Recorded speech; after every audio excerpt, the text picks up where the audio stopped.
Anggota DPRD Kabupaten Minahasa Utara yang malas masuk kantor dan ikut rapat paripurna dijelaskan warga hanya berbisnis dan kekuasaan di mana suara mereka seakan sia-sia. Memilih anggota DPRD atau wakil rakyat perlu berhati-hati di mana jika salah memilih, nasib rakyat menunggu selama 5 tahun hanyalah sia-sia.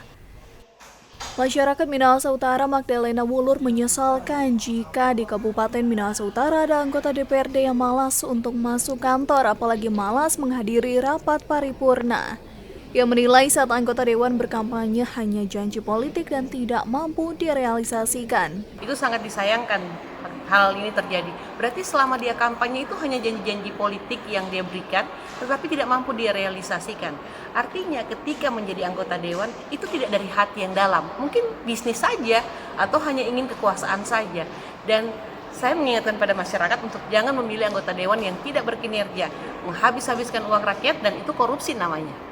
Saat disayangkan jika di Kabupaten Minahasa Utara ada anggota DPRD yang malas masuk kantor apalagi tidak ikut rapat paripurna, dan sebaiknya jangan pilih lagi anggota DPRD yang malas, sebutnya. Brian Umboh melaporkan untuk Kawanwa TV.